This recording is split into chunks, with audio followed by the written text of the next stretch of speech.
Ele já não abria mais os olhos. Deitado numa cama estrangeira, em um palácio abafado pelas cortinas pesadas e pelos sussurros dos criados, o homem que um dia gritou independência ou morte não conseguia sequer murmurar a própria dor. O lençol branco agora estava manchado por uma mancha densa e escura, e o quarto impregnado com o cheiro do fim. Dom Pedro, o primeiro imperador do Brasil, estava morrendo. Mas não era uma morte simples.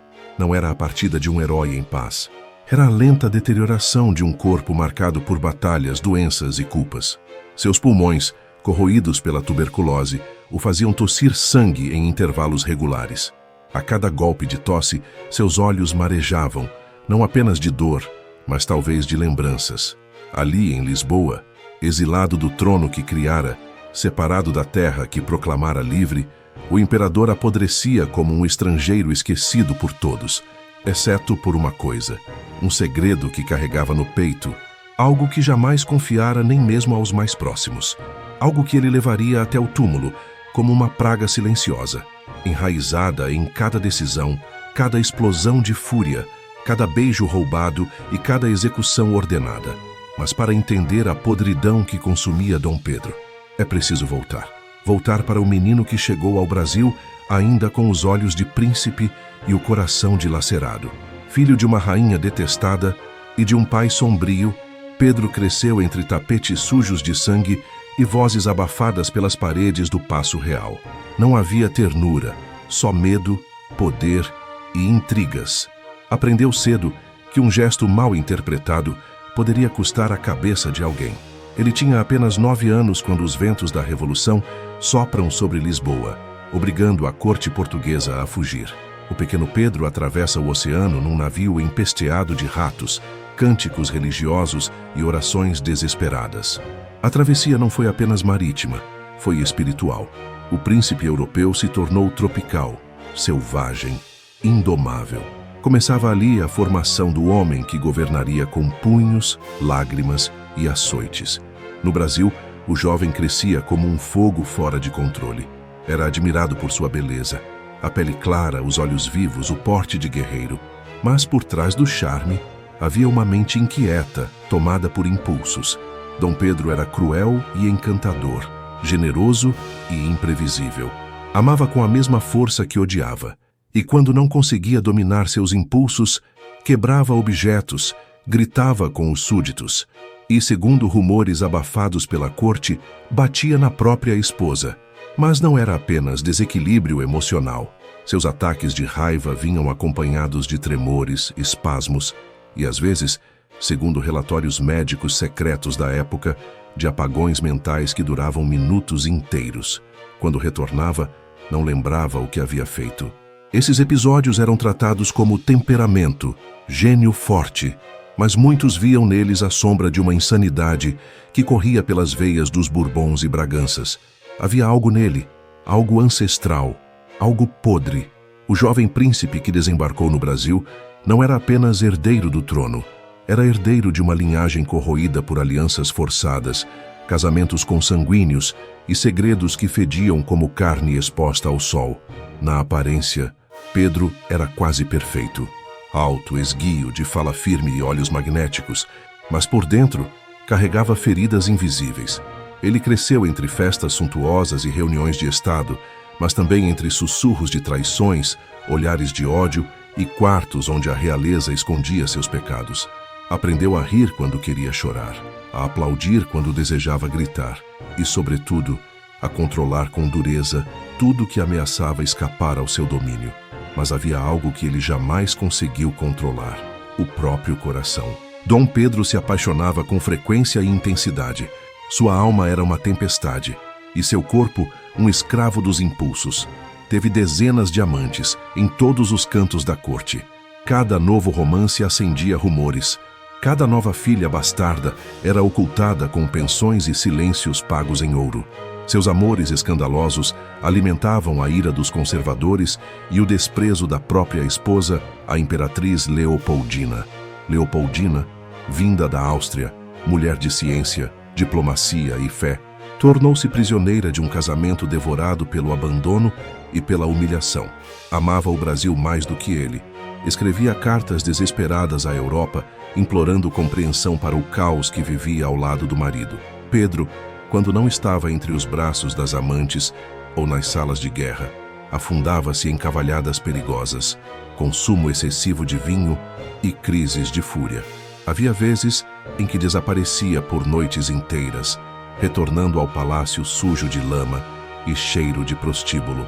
Seus criados aprendiam a calar, suas filhas a não perguntar, mas a corte cochichava, e em uma dessas noites, algo diferente aconteceu. A imperatriz, grávida e adoentada, teria implorado que ele ficasse em casa. Pedro teria gritado, esmurrado a mesa e desaparecido novamente. Quando retornou, soube que Leopoldina sofrera um aborto. O que seguiu foi o silêncio e a morte. A mulher que tinha sido sua companheira na proclamação da independência morreu em uma cama gelada cercada apenas por criadas. Muitos dizem que morreu de infecção, outros que morreu de desgosto. O povo, pela primeira vez, olhou para seu imperador com desconfiança. A imprensa estrangeira o chamou de bruto. Seus aliados começaram a abandoná-lo, mas ele seguia, cego pelo poder, surdo aos apelos, convencido de que era o escolhido de Deus para guiar uma nação forjada na mistura de sangue real e terra escravizada. Dom Pedro começava a perder o controle. E quando um homem como ele perde o controle, o mundo inteiro pode tremer. A morte de Leopoldina foi um divisor de águas, não apenas para a imagem pública do imperador, mas para sua própria sanidade. O homem que antes encantava multidões, agora despertava temor, e não apenas nos salões do poder, mas também em sua própria alma. Aquilo que ele tentava calar com festas e amantes, agora sussurrava dentro de sua cabeça, em noites longas, sem sono, nos corredores úmidos do palácio. Havia rumores de que Dom Pedro falava sozinho, que ria no escuro, que trancava portas e caminhava descalço pela madrugada, como se fosse perseguido por algo invisível. Criados evitavam passar por certas alas do paço à noite. Um deles, segundo relatos preservados em cartas da época, teria sido demitido por afirmar que viu o imperador de joelhos em um dos corredores, com os olhos revirados e as mãos cobertas de sangue seco. A explicação oficial: um acidente, mas os boatos ganhavam força. Enquanto isso, o império que criara começava a ruir por dentro. A população sentia fome. Os escravizados, cada vez mais numerosos, eram punidos com brutalidade nos campos e nas cidades, enquanto o imperador festejava com sua nova amante, a Marquesa de Santos, Domitila de Castro. Domitila era diferente de tudo que o Brasil já tinha visto. Sedutora, inteligente e com uma ambição de aço. Era mais que amante. Era confidente, conselheira, rainha nas sombras. Pedro a tratava como uma imperatriz não coroada, a ponto de mandar construir para ela um palácio inteiro, um império privado dentro do seu império. Ela usava joias trazidas da Europa, ditava moda, influenciava decisões políticas e, segundo alguns, o manipulava com olhares e promessas. Enquanto isso, o povo sofria. O Rio de Janeiro era um barril prestes a explodir.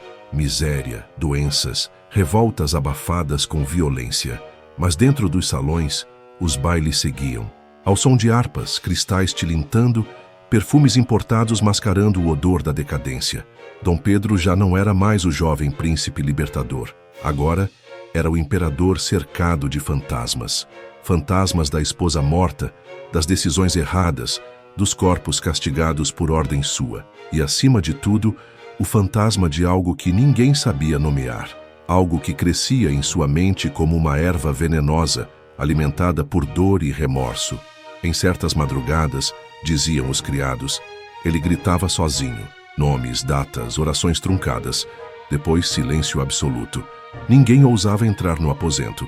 O imperador mandava matar quem o contrariasse. Mas naquela fase, já não precisava ameaçar.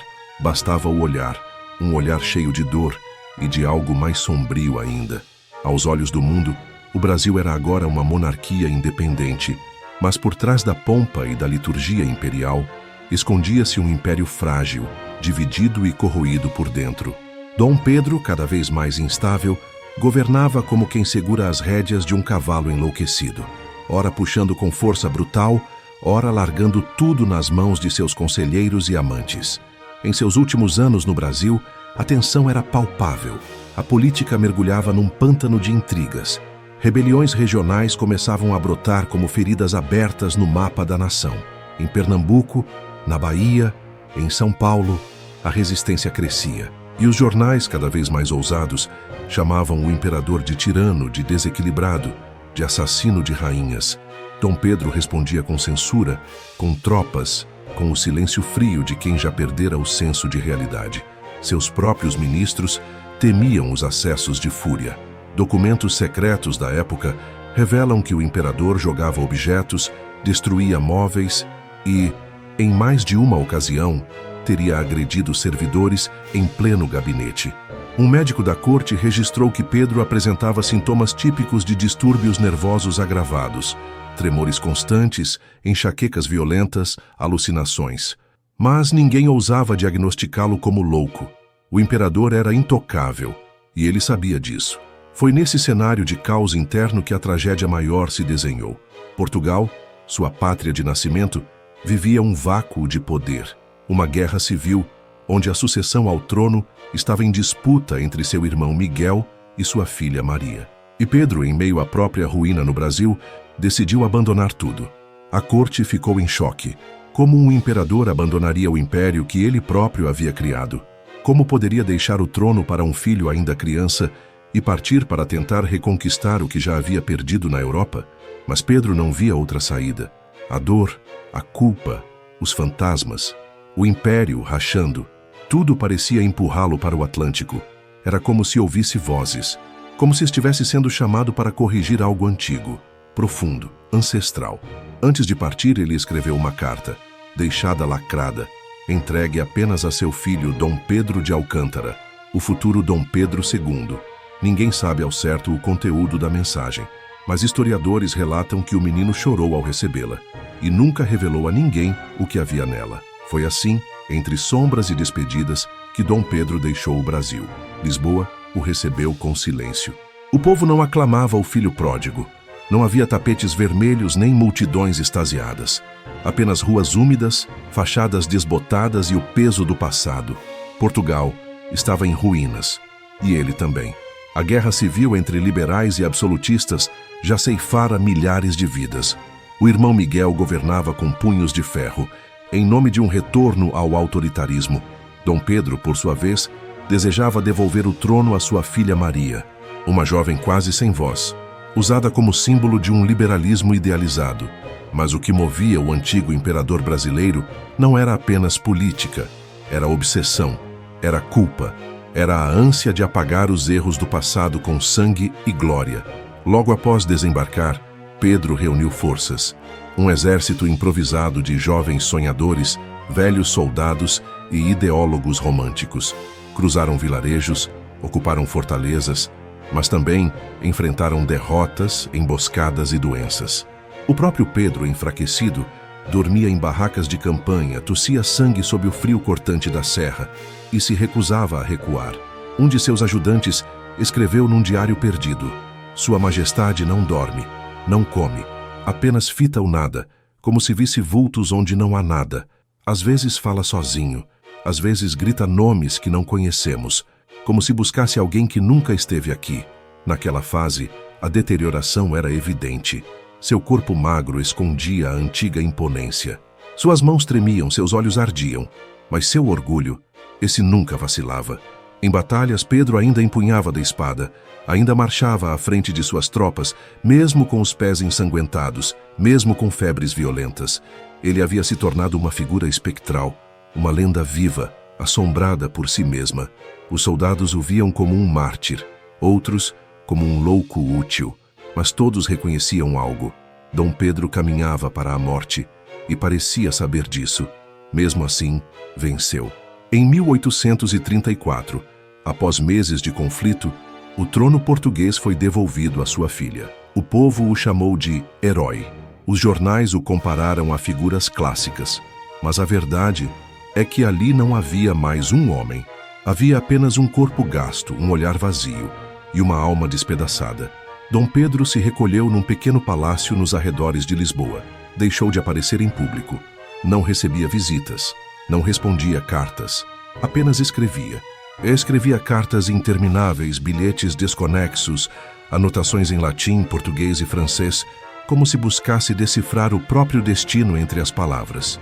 E numa dessas cartas, segundo um criado que jurou tê-la lido antes de ser queimada, ele escreveu: "O que fiz pelo Brasil foi coragem, o que fiz a Leopoldina foi covardia, e o que fiz comigo foi loucura." Os últimos dias de Dom Pedro foram silenciosos. Seus médicos, impotentes diante da tuberculose avançada, apenas observavam o lento colapso do imperador vencido. Seu corpo, outrora altivo e vigoroso, agora era uma moldura ossuda, onde a vida se esvaía gota a gota. Passava as horas olhando pela janela, não para o jardim, mas para um ponto invisível no horizonte. Recitava trechos da Bíblia, citava poetas franceses e às vezes murmurava o nome de Leopoldina. Nos raros momentos de lucidez, pedia para escrever, mas seus bilhetes tornaram-se cada vez mais curtos, desconexos, como se as palavras escapassem por entre os dedos. Um dos criados relatou que, na véspera da morte, Pedro teve uma última visão. Teria se sentado bruscamente na cama, olhado fixamente para o vazio e dito: "Eles estão aqui, os que eu deixei, os que me deixaram e os que nunca me perdoaram." Depois disso, caiu em febre profunda. 3 dias depois, morreu. Mas sua morte, assim como sua vida, não foi tranquila. O corpo foi embalsamado às pressas. Os órgãos internos corroídos exalavam um odor insuportável. As janelas do quarto precisaram ser lacradas. Mesmo assim, o cheiro de putrefação se espalhou pelo palácio. Durante a noite, dizem, cães vadios uivaram sem parar nas redondezas. E na manhã seguinte, um dos cavalos reais foi encontrado morto, sem marcas, sem explicação. Seu corpo foi sepultado em Lisboa, mas os boatos jamais morreram. Alguns diziam que antes de partir deste mundo, Pedro queimou centenas de cartas, queimou mapas, manuscritos e até mesmo retratos. Outros afirmam que havia uma carta em especial, escrita à mão e endereçada ao Brasil, que jamais chegou. Décadas mais tarde, quando o Brasil decidiu repatriar seus restos mortais, abriram o túmulo. O que encontraram chocou os presentes. O corpo, ou o que restava dele, estava coberto por uma espécie de pano queimado. Ninguém sabia explicar. Alguns disseram que foi um erro no embalsamamento. Outros, que Pedro tinha pedido queimar parte de seu corpo, para que o Brasil não visse o que ele havia se tornado, mas o que ele temia que vissem. Seu legado foi restaurado aos poucos. Nas escolas, ensina-se o herói. Nas avenidas erguem-se estátuas.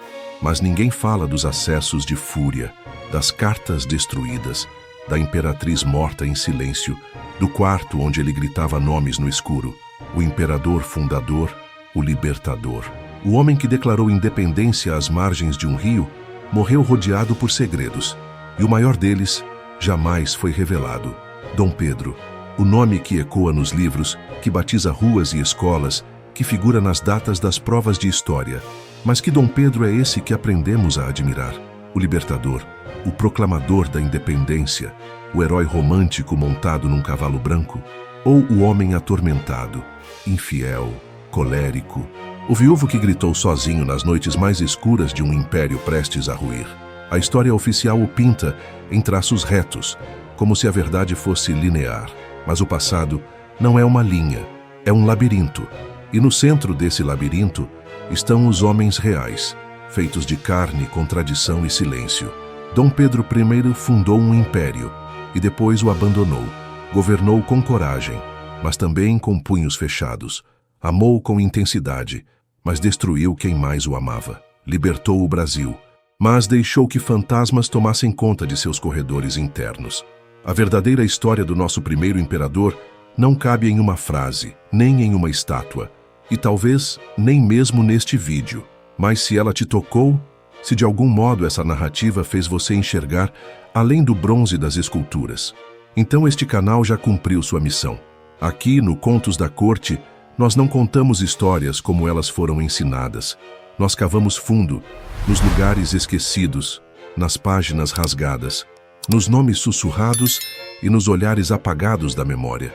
Se você deseja continuar explorando as sombras da história, os personagens que o tempo tentou esconder, os impérios que desmoronaram por dentro. Então, inscreva-se agora no canal Contos da Corte. Deixe seu like se essa história te impactou, comente aqui embaixo quem você acha que foi o personagem mais trágico dessa história e compartilhe este vídeo com quem você acredita que merece ouvir a verdade que os livros esconderam. Porque a história não é feita só de fatos, ela é feita de pessoas, de segredos e de cortes onde o sangue nunca secou.